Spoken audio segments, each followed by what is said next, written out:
လူတယောက်ရန်ဝမ်းနေတဲ့ခါဒါမှမဟုတ်စိတ်ဒဏ်ရာရတဲ့ခါဘာလို့တက်လေလို့မေးကျွန်တော်တို့အများစုကငိုတာအော်ဟစ်တာဒါမှမဟုတ်တယောက်ယောက်ကိုပောက်ကွဲပြီးရင်ဖွင့်တာမျိုးပဲပြင်းပြင်းတတ်ကြပါတယ်ဒါကတဘာဝပါပဲစိတ်ထဲကနာကျင်မှုကိုအပြင်ကိုတွန်းထုတ်လိုက်တဲ့သဘောပေါ့ဒါပေမဲ့တင့်ပတ်ဝန်းကျင်မှာသတိထားကြည့်ဘူးလားတချို့လူတွေကြတော့အပြင်းထန်နာကျင်ရတဲ့အခါဒါမှမဟုတ်ဖြည့်ရှင်းရခက်တဲ့ပြဿနာတွေနဲ့ကြုံရတဲ့အခါဘာသမ်းမှထွက်မလာတော့ပဲလုံးဝကြီးတိတ်ဆိတ်သွားတဲ့ကြပါတယ်သူတို့ကစကားအခြေတင်မပြောတော့ဘူးရမ်းမဖြစ်တော့ဘာမှမဖြစ်သလိုမျိုးငြိမ်သက်သွားတာပါမင်္ဂလာပါကျွန်တော်ရဲ့ channel ရနဲ့ပြန်လဲကြိုဆိုလိုက်ပါတယ်ဒီနေ့မှာတော့စိတ်ပညာရှင်တွေတေချာလေ့လာထားကြတဲ့နာကျင်တဲ့အခါတိတ်ဆိတ်သွားတဲ့သူတွေရဲ့စိတ်ပညာ psychology of silent in pain အကြောင်းဆွေးနွေးပြီးသွားမှာဖြစ်ပါတယ်သူတို့တွေကဘာလို့အော်ဟင်းမဲ့ဆိုနှုတ်ဆိတ်သွားကြတာလဲသူတို့ရင်ထဲမှာတကယ်ပဲဘာတွေဖြစ်ပျက်နေရလဲဒါကစိတ်ပိုင်းဆိုင်ရာအတွက်အန္တရာယ်ရှိလား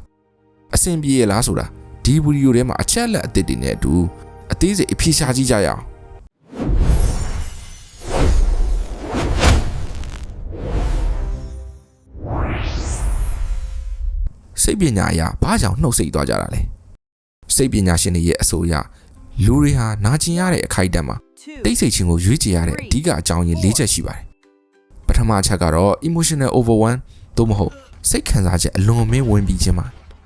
လူတစ်ယောက်ရဲ့နှလုံးသားနဲ့အုံနောက်ထဲမှာနာကျင်မှုတွေစိုးရိမ်မှုတွေကခန္ဓာရည်ထက်ကျော်လွန်ပြီးပြည့်စုံလာတဲ့အခါအုံနောက်ကဆုံးဖြတ်ချက်ချတဲ့အပိုင်းနဲ့စကားပြောတဲ့အပိုင်းကိုခက်တာရှက်တောင်ချပြစ်လိုက်ပါတယ်ပြောရရင်ရင်ထဲမှာမီးတောင်ပေါက်ကွဲလို့နှီးပါဖြစ်နေလို့နှုတ်ခမ်းကစကားတစ်လုံးထုတ်ဖို့တောင်အင်အားမရှိတော့တဲ့အခြေအနေမျိုးဖြစ်ပါတယ်ဒုတိယအချက်ကတော့စိတ်ပညာမှာအလက်ဇီမီးယားလို့ခေါ်တဲ့အခြေအနေတစ်ခုပါဒါကဘာလဲဆိုရင်မိမိရင်ထဲကခံစားချက်ကိုစကားလုံးအဖြစ်ဘလို့ပြောင်းလဲပြီးပြောရမလဲမသိတော့တဲ့စိတ်ပိုင်းဆိုင်ရာအခြေအနေဖြစ်ပါတယ်သူတို့တကယ်နာကျင်နေတယ်ဒါမှမဟုတ်ငါဝမ်းနေနေတယ်လို့ပြောရမလားငါစိတ်ဆိုးနေတယ်လို့ပြောရမလားဒါမှမဟုတ်ငါအထီးကျန်နေတယ်လို့ပြောရမလားဆိုတော့အုံနောက်ကတဲတဲကွဲကွဲခွဲခြားနိုင်တော့တဲ့အတွက်လုံးဝငြိမ်သက်သွားခြင်းဖြစ်ပါတယ်တတိယအချက်ကတော့ emotional safety ဒါမှမဟုတ်စိတ်ပိုင်းဆိုင်ရာလုံခြုံမှုမရှိခြင်းပါဒါကအရင်တုန်းကအတွေ့အကြုံတွေကြောင့်ဖြစ်နိုင်ပါတယ်ငယ်ငယ်ကဝမ်းနေလို့ငိုပြတဲ့အခါဒါမှမဟုတ်ခံစားချက်ကိုဖွင့်တဲ့အခါမှာအပိုတွေလုံနေနဲ့မင်းကလည်းအသေးအဖွဲလေးကိုဆိုပြီးအပယ်ခံခဲ့ရတဲ့သူတွေကကြီးလာတဲ့အခါငါခံစားချက်ကိုပြောပြလဲဘာမှထူလာမှာမဟုတ်ဘူးဘယ်သူမှငါ့ကိုနားလည်ပေးမှာမဟုတ်ဘူးဆိုတဲ့စိတ်ထင်ရကြောင်းကိုယ့်ကိုကာကွယ်တဲ့အနေနဲ့တိတ်ဆိတ်ခြင်းတစ်တိုင်းကိုတိဆောက်လိုက်တာပါစရုပ်ထားအချက်ကတော့ freeze response အေးခဲသွားခြင်းတုံ့ပြန်မှုပါကျွန်တော်တို့လူသားတွေကအန်နီယေနဲ့ကြုံရင်အကြောက်တရားကြောင့်ပြန်ချမလားဒါမှမဟုတ်ထွက်ပြေးမလားလှုပ်တက်ကြပါတယ်ဒါပေမဲ့နာကျင်မှုဒါမှမဟုတ်ထိတ်လန့်မှုတွေကအရင်ပြင်းထန်လို့ရင်ခန္ဓာကိုယ်နဲ့စိတ်က freeze ဖြစ်ပြီးအေးခဲသွားတတ်ပါတယ်ဘာမှမလုပ်နိုင်ဘာမှမပြောနိုင်ပဲကြောက်ရွံ့လို့ငြိမ်သက်သွားရခြင်းရဲ့လျှို့ဝှက်ချက်ကဒါပါပဲ silent treatment ကကာကွယ်တာလားအပြစ်ပေးတာလားဒီနေရာမှာကျွန်တော်တို့သတိထားမယ့်အချက်တစ်ခုရှိပါတယ်အဲ့ဒါကတော့စိတ်ပညာမှာ silent treatment လို့ခေါ်တဲ့အပြုအမူပါတချို့လူတွေကြတော့နာကျင်လို့တိတ်ဆိတ်သွားတာမျိုးမဟုတ်ပဲတစ်ဖက်လူကိုစိတ်ထန်ရပေးခြင်းလို့ဒါမှမဟုတ်တစ်ဖက်လူကမိမိကိုလာပြီးအလိုလိုက်လာအောင်တမင်သက်သက်စကားမပြောဘဲနေတတ်ကြပါနဲ့ဒါပေမဲ့ဒီနေ့ကျွန်တော်တို့ပြောတယ်နာကျင်လို့တိတ်ဆိတ်သွားတဲ့သူတွေကတော့တစ်ဖက်လူကိုအပြစ်ပေးဖို့ရည်ရွယ်တာမဟုတ်ပါဘူးသူတို့ရဲ့တိတ်ဆိတ်ခြင်းကတခြားလူကိုတိုက်ခိုက်ဖို့မဟုတ်ပဲမိမိကိုမိမိပြိုလဲမတော့အောင်အတင်းထိန်းချုပ်ထားတဲ့ self defense mechanism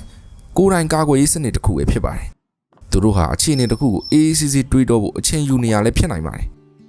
ဒါဆိုဒီလိုတိတ်ဆိတ်သွားတဲ့သူတွေကိုမြင်အော်သူကတော့တည်ငြိမ်လိုက်တာစိတ်သက်ကြမ်းခံလိုက်တာခံနိုင်ရရှိလိုက်တာလို့သတ်မှတ်လို့ရမလားစိတ်ပညာအရာအဖြေကတော့လုံးဝမဟုတ်ပါဘူးတိတ်ဆိတ်သွားတဲ့သူတွေကအပြင်းမှန်းမှာဘာမှမဖြစ်သလိုငြိမ်သက်နေပေမဲ့သူတို့ရဲ့ရင်ထဲမှာတော့အစိတ်သက်စစ်ပွဲတစ်ခုကိုတယောက်တည်းဆင်နွှဲနေရတာပါ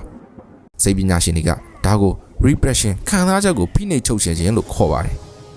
ဒီလိုခံစားချက်တွေကိုအပြစ်မထုတ်ပဲရင်ထဲမှာအကြာကြီးဖိသိပ်ထားမယ်ဆိုရင်ရေရှည်မှာစိတ်ပန်းခန္ဓာပန်းဘန်းတော့ဖြစ်လာနိုင်ပါတယ်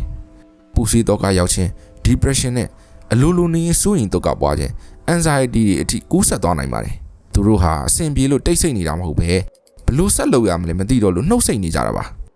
ဗီဒီယိုလေးမဆုံးခင်မှာကျွန်တော်အလွန်ရေးကြီးတဲ့ message နှစ်ခုကိုပေးချင်ပါတယ်ပထမတစ်ခုက